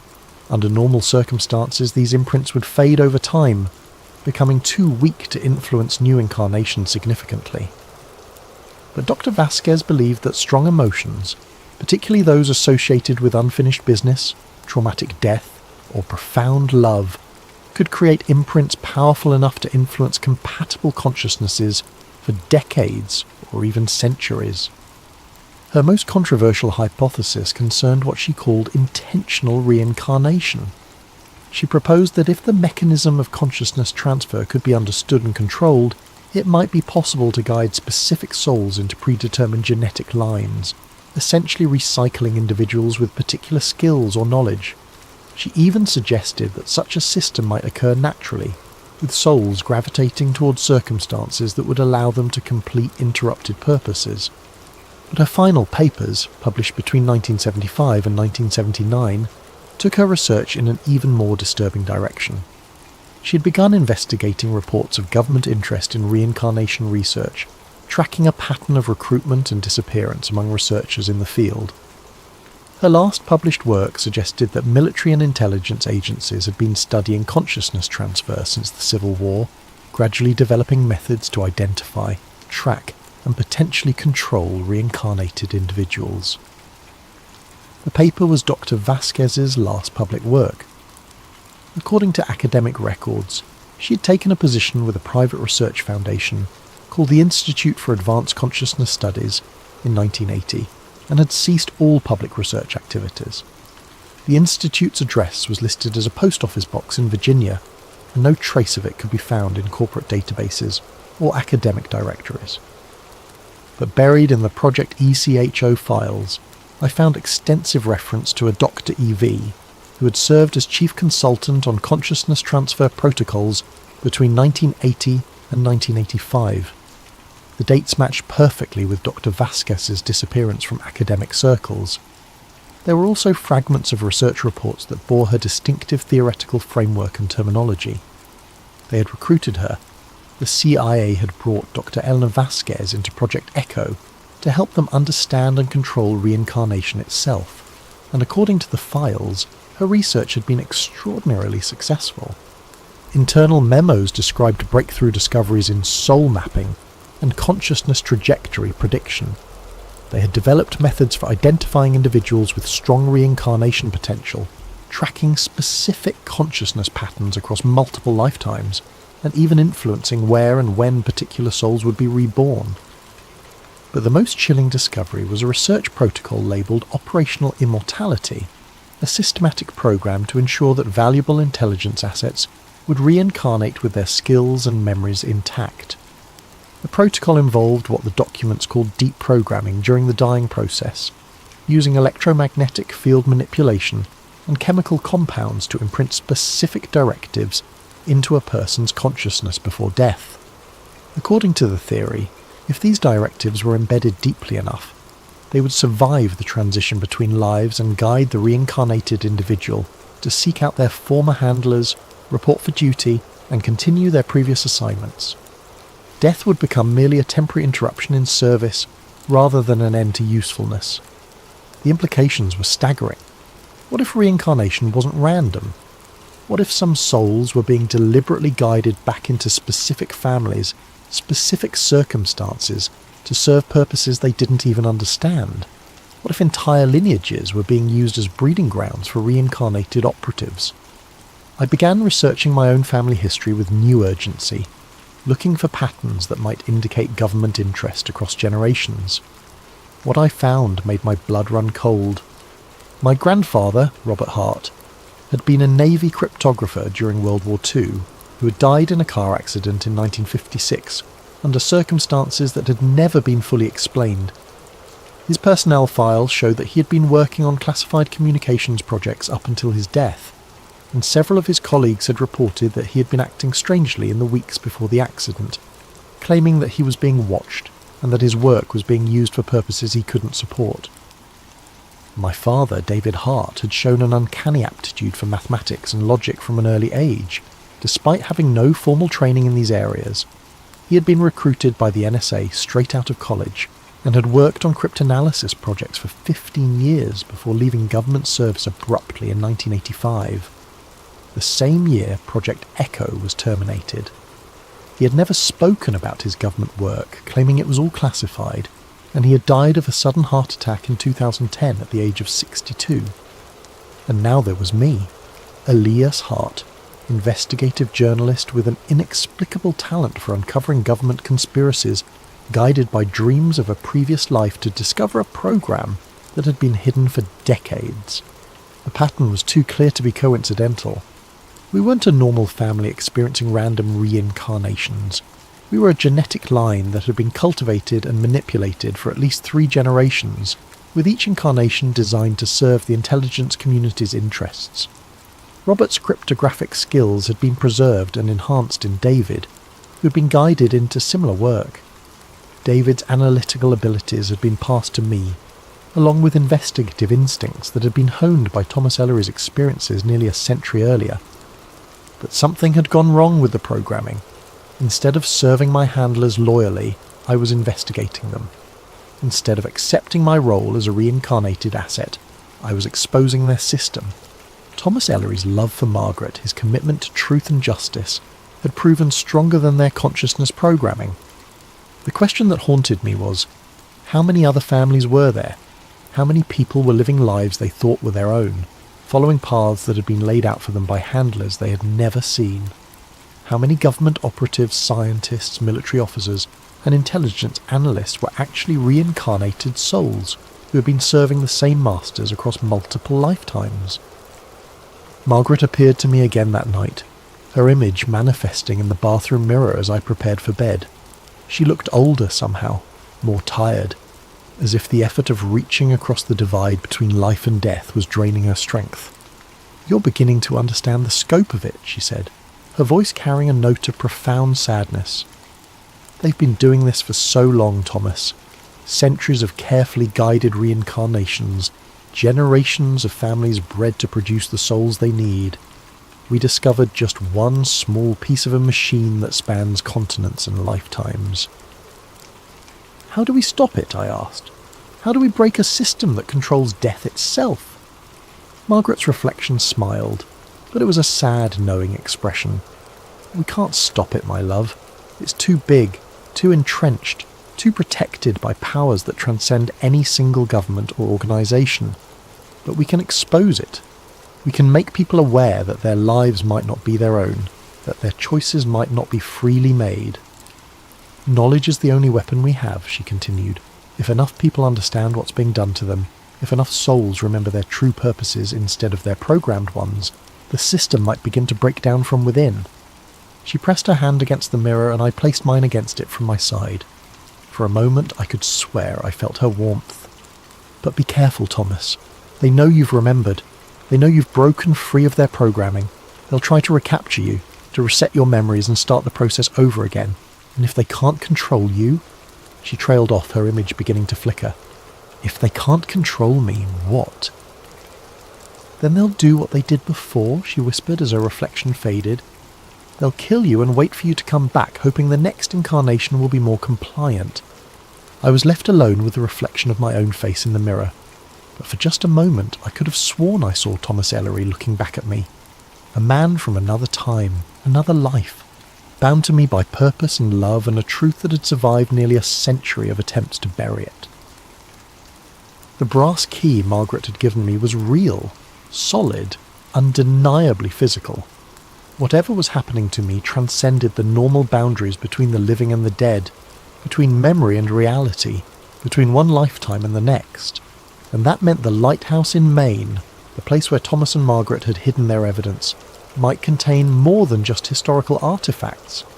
It might contain proof of a conspiracy that reached across generations, proof that could finally expose what they had died trying to reveal. I couldn't ignore the pull any longer. Whatever connection I had to Thomas Ellery, whatever unfinished business was drawing me into his memories, I knew I wouldn't find peace or answers until I followed it to its source. The brass key Margaret had given me felt warm in my pocket, a constant reminder that some truths could only be discovered by walking the same paths that had been walked before. I took a leave of absence from the Globe, claiming I needed time to work on a book project. My editor was understanding. Investigative journalists often burned out from the stress of pursuing difficult stories, and I had been showing signs of strain for months. I booked a flight to Portland, Maine, and rented a car for the drive to what remained of Millbrook Harbour. The journey felt like travelling backward through time. As I drove the winding coastal road, past pine forests and rocky shores that looked exactly as they had in Thomas's memories, I could feel his presence growing stronger. By the time I reached the town limits, I was no longer sure where Elias Hart ended and Thomas Ellery began. Millbrook Harbour had changed dramatically since the 1920s. What had once been a working fishing village populated by weathered men who understood the sea's moods was now a quaint tourist destination, complete with boutique shops selling nautical-themed souvenirs and restaurants advertising authentic Maine lobster experience to visitors from Boston and New York. The harbour itself had been expanded and modernised, with floating docks and a marina that could accommodate pleasure boats worth more than most houses. Tour boats departed hourly, taking visitors on scenic cruises past islands that had once hidden government secrets. The working boats that remained were clean and well maintained, nothing like the salt-stained, functional vessels that had filled the harbour in Thomas's time. But underneath the modern veneer I could still see the bones of the place I knew from my dreams. The lighthouse was still there, now automated and maintained by the Coast Guard as a historical landmark. The red trim around the windows had been faithfully restored to match historical photographs, and standing at its base looking out over the harbour, I felt a profound sense of homecoming that defied rational explanation. But it was the discovery of the original harbour master's dock that truly took my breath away. Hidden behind the modern marina, accessible only by a path overgrown with beach grass and wild roses, was what remained of the old working harbour. Most of the original structures had been demolished or had collapsed from decades of neglect, but one dock remained, partially intact and forgotten by the tourism industry that had transformed the rest of the town. The same weathered grey planks, many missing or sagging under their own weight, the same brass cleats, green with oxidation from decades of salt air. Even the same pattern of weathering and decay that I had memorised from countless dreams. Standing on that dock, looking out toward the lighthouse, I could feel the ghost of every memory Thomas had formed in this place. The emotions hit me like a physical blow. Joy at seeing Margaret walk down this dock toward me, her yellow dress bright against the grey wood, the weight of the engagement ring in my pocket as I planned to propose, the terror of that final night when I had hidden the evidence that would cost us both our lives. In the ruins of an old boathouse at the end of the dock, I found the first piece of physical proof I had been seeking. Carved into a support beam, nearly obscured by peeling paint and decades of weather damage, were the initials TE plus MC, surrounded by a rough heart. Below it, in Thomas's careful script, was a date, July 15th, 1925. 3 days before Thomas Ellery had disappeared forever. I traced the carved letters with my finger, and the sensation was like touching a live wire. These were Thomas's hands that had carved these letters, driven by the same love that had survived his death and found its way into my dreams. This was proof that he had existed, that Margaret had existed, that their love had been real and powerful enough to transcend death itself. But the brass key Margaret had given me was meant for something more than carved initials. I examined the support beam more carefully, looking for hidden compartments or concealed mechanisms. The wood was soft with age and rot, but there was a section near the carved heart that seemed different, harder, as if it had been treated with some kind of preservative. Using the brass key like a probe, I discovered that the treated section could be pried away from the beam. Behind it was a small metal box, wrapped in multiple layers of oiled cloth that had protected it from moisture for nearly a century. My hands shook as I unwrapped it, knowing that I was about to see evidence that Thomas Ellery had died to protect. The box contained photographs, documents, and artifacts that made my blood turn to ice. Pictures of men in military uniforms standing over what appeared to be surgical tables, with unconscious subjects connected to strange electrical devices that looked like primitive versions of modern brain scanning equipment. Documents describing consciousness transfer experiments and memory implantation protocols, using techniques that seemed decades ahead of 1920s technology. But the most disturbing items were the personal effects, jewellery, clothing, and identification documents belonging to people who were listed in the experimental records as subjects terminated during consciousness extraction procedures. These weren't just research subjects who had volunteered for experiments. These were people who had been murdered, so their memories and skills could be harvested and potentially transferred to new hosts. One folder contained detailed psychological profiles of what the documents called high-value reincarnation candidates, individuals whose skills, knowledge, or personality traits made them worth preserving across multiple lifetimes. The profiles read like recruitment files for an immortal intelligence service: cryptographers, linguists, engineers, strategists, and investigators whose abilities could serve the state indefinitely. Thomas Ellery's name was in that folder, along with the psychological assessment that praised his exceptional analytical abilities, natural investigative instincts, and proven loyalty to truth over authority. There was also a note suggesting that his romantic attachment to Margaret Cole represented a potential vulnerability that would need to be addressed before his recruitment into the program. Another folder contained correspondence between the researchers and their government handlers, dating back to 1917. The program wasn't just a 1920s experiment. It was part of a systematic effort that had been ongoing since at least the Civil War. References in the letters mentioned previous successful extractions and established reincarnation tracking protocols that suggested the technology had been in use for decades. But the most chilling discovery was a map of the United States marked with dozens of red pins, each representing what the documents called active monitoring stations. These weren't just research facilities. They were observation posts designed to track reincarnated individuals throughout their new lives, identifying when memories from previous incarnations began to surface. Millbrook Harbour was marked with a red pin, but so were locations across the country: a mental health facility in California, a private school in Virginia, a military base in Colorado, a research hospital in Illinois. The network was vast, systematic, and still operational as of 1925. If the program had continued to evolve over the past century, there was no telling how extensive it might have become. As I photographed each document with my phone, uploading them to multiple secure cloud storage accounts, I began to understand the true scope of what Thomas and Margaret had uncovered. This wasn't just a government program experimenting with reincarnation. This was a shadow organisation that had been manipulating the afterlife itself for more than a century, building an army of immortal operatives whose loyalty transcended death. And I was one of them. At the Millbrook Harbour Town Hall, I requested access to any records related to Thomas Ellery's disappearance, hoping to find additional information that might not have made it into the official police reports.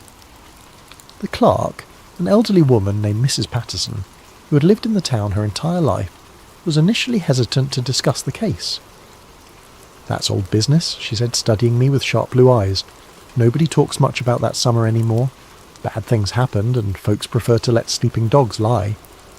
But when I explained that I was researching local history for a book about maritime mysteries, she softened slightly. "Well, I suppose it's been long enough. And you do look familiar somehow. Have we met before?"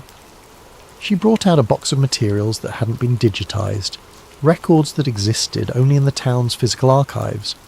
Most of the police reports I'd already seen in online databases, but there were other documents that painted a more complete picture of Thomas Ellery's final weeks. Personal effects that had been found in his office after his disappearance included a logbook detailing unusual boat traffic in and out of the harbour, handwritten notes describing government men who claimed federal authority but provided no proper credentials, and most importantly, a sealed letter addressed to Margaret Cole that had never been delivered. But it was Thomas's official reports to the Harbour Commission that revealed the true extent of what he had discovered. For 6 weeks before his disappearance, he had been documenting systematic violations of maritime law by vessels that arrived at night carrying unmarked cargo. When he had attempted to inspect these shipments, he'd been turned away with threats of federal prosecution for interfering with national security operations. Thomas's final report, filed just 2 days before he vanished, described his suspicion that the harbour was being used as a smuggling point for human trafficking. He had observed unconscious individuals being transferred from boats to unmarked trucks, always under the supervision of armed men who wore no identifying uniforms or badges. "My grandmother used to tell stories about that summer," Mrs. Patterson said as I read through the documents. "Said there were strangers in town asking questions, making people nervous. Government men, she called them, though they never showed proper identification. After Thomas disappeared, they all left town, and nobody ever talked about it again." She paused, studying my face with an expression that made me uncomfortable. "You know, you really do look familiar, the eyes especially. Reminds me of old photographs my grandmother kept from those days." I asked if she could show me those photographs, and Mrs. Patterson led me to a back room where the Historical Society kept its archives. Among dusty boxes of local memorabilia, she found an album of photographs from the 1920s. Most were typical small-town scenes: fishing boats in the harbour, families at church socials, children playing on the beach. But one photograph made my heart stop completely. It was a group shot taken at what appeared to be a town festival in the summer of 1925. In the centre of the image, unmistakably recognisable despite the vintage clothing and different hairstyle, was a face I saw in the mirror every morning. Thomas Ellery looked exactly like me, or rather I looked exactly like him. Not similar, not reminiscent. Identical in every detail except for the period clothing and the serious expression of a man who knew he was in danger. "That's Thomas," Mrs. Patterson said, pointing to the figure, "and that's his fiancée, Margaret Cole." She indicated a young woman in a yellow dress standing beside him, her hand resting on his arm, looking at him with an expression of profound love. It was the woman from my dreams, exactly as I had seen her countless times. Every detail of her face was perfect, from the small scar above her left eyebrow to the beauty mark on her right cheek. Margaret lived her whole life in this town after Thomas disappeared, Mrs. Patterson continued. Never married, though Lord knows she had plenty of suitors. She kept working as the school teacher, kept waiting for him to come back. Used to walk down to that old dock every evening until she was too frail to make the trip. According to Mrs. Patterson, Margaret had died in 1972 at the age of 70, but before her death, she had donated several boxes of personal items to the Historical Society, including a sealed letter that she had requested never be opened unless Thomas returned to claim it. She said it was for Thomas in case he ever came back, Mrs. Patterson explained, producing a yellowed envelope from the archives. Made us promise to keep it sealed until he claimed it. Of course, we all knew he was never coming back, but Margaret, she never stopped believing. The letter was addressed simply to Thomas, in Margaret's careful script. Mrs. Patterson handed it to me with a strange expression on her face. "Maybe it's time someone read it," she said quietly.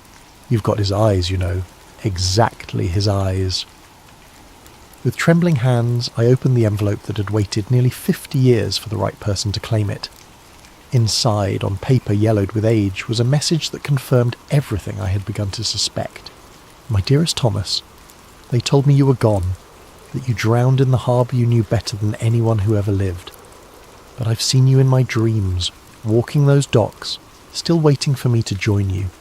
If you ever find this letter, if you ever come back to me in whatever form love allows, know that I never stopped believing in you. I kept our promise. I never told anyone what you discovered that night, what you found in those crates they were smuggling through our harbour. I burned the photographs like you asked me to, destroyed every piece of evidence except for what you hid in our special place. You said if anything happened to you, if they silenced you for getting too close to the truth, that someday someone would come looking for answers. You said they couldn't kill an idea, couldn't kill love, couldn't kill the truth forever. I don't understand all of what you told me that night about the experiments they were doing, about the people they were bringing back from death to serve them again. But I understand that you loved me enough to risk everything to protect innocent people from their evil. And I want you to know that I am still yours, in this life and whatever lives may come. I've learned things since you've been gone, Thomas. I've watched them, listened to their conversations when they thought no one could hear. They can bring people back, but they can't control love. They can transfer memories and skills from one life to another, but they can't transfer the heart. That's why they failed with you, why you chose truth over their orders. Love made you stronger than their programming. Look for me in the next life, my darling. Look for a woman who loves you before she knows your name, who dreams of yellow dresses and lighthouse beams. I'll be waiting for you to find me, waiting to continue what they interrupted. Forever yours across every lifetime, Margaret." I read the letter 3 times before its full implications sank in. Margaret had known. Somehow she had understood the true nature of the program that had killed Thomas, and she had been preparing for their reunion across the boundaries of death itself. But more than that, she had confirmed what I was beginning to suspect about myself. I wasn't just experiencing Thomas Ellery's memories randomly. I was Thomas Ellery, brought back to complete the mission that had been interrupted by murder nearly a century ago. The question that remained was whether my investigation was being guided by my own free will and Margaret's love, or whether I was still serving the same forces that had killed us both, following a script that had been written for me before I was born. I drove back to the abandoned dock as the sun was setting, casting long shadows across the harbour that made the modern marina look ghostly and insubstantial. The evidence I had discovered in the boathouse was more than enough to expose the conspiracy Thomas had died investigating, but I needed to understand how it connected to the present day, how the program had evolved over the decades since 1925. Using my phone's camera, I had documented every page of Thomas's hidden files, uploading them to multiple secure cloud storage accounts and sending copies to trusted colleagues at the Globe. But as I prepared to leave Maine and return to Boston to write the story that would finally vindicate Thomas's sacrifice, I realised I was no longer alone. The black sedan had been following me since I left the town hall, maintaining a careful distance but never losing sight of my rental car. When I stopped at the dock, it parked at the other end of the harbour road, too far away for me to see the occupants, but close enough to monitor my movements. I felt a familiar chill, the same sensation Thomas had experienced in his final weeks when he had realised he was being watched. History was repeating itself, and I was walking down the same path that had led to his murder. But this time, I had advantages Thomas hadn't possessed. I had modern technology, secure communications, and a network of journalists who knew where I was and what I was investigating. If something happened to me, the story would still be told. I sat on the dock where Thomas and Margaret had carved their initials, watching the lighthouse beams sweep across the harbour as darkness fell. The brass key was warm in my pocket, and Margaret's letter was folded carefully in my jacket. For the first time since the dreams had started, I felt a sense of completion, as if I'd finally fulfilled the purpose that had drawn me back to this life. That's when my phone rang. The number was blocked, but the voice that answered when I picked up was calm, professional, and terrifyingly familiar. It was the same tone I had heard in Thomas's memories, the voice of a government handler addressing a valuable asset. "Mr. Hart," the voice said, "or should I call you Thomas? We've been waiting for you to complete your investigation. We're impressed by your thoroughness, your dedication to uncovering the truth. It's exactly the kind of investigative skill we value in our organisation." "Who is this?" I asked, though I already knew the answer. "We're the people your previous incarnation was working for before he became distracted by personal attachments. We're the reason you were brought back, Elias. The reason you were guided into journalism, given the skills to uncover precisely what you've uncovered. The implications hit me like a physical blow. My investigation hadn't been an act of rebellion against Thomas's murderers. It had been orchestrated by them, designed to test whether I had retained his investigative abilities across the boundary of death. Thomas Ellery was a valuable asset who was compromised by emotional attachments," the voice continued. "His romantic involvement with Margaret Cole interfered with his objectivity, caused him to oppose operations he should have supported. We had hoped that death and reincarnation would reset his loyalties, but it appears that some connections transcend our current understanding of consciousness transfer." I looked out across the harbour, remembering Thomas's final night, when he had hidden the evidence that would eventually lead me back to this same dock nearly a century later. "You killed him," I said. "We recycled him," the voice corrected. "Death is merely a transition for individuals of your calibre, Thomas. We've been perfecting the process for more than 150 years. You've been serving our organisation across multiple lifetimes, though you don't remember most of them. Thomas Ellery was actually your third incarnation in our service." The revelation was staggering. Not only was I a reincarnated intelligence asset, but Thomas hadn't been my first life in government service. I was part of a program that had been using my soul for more than a century,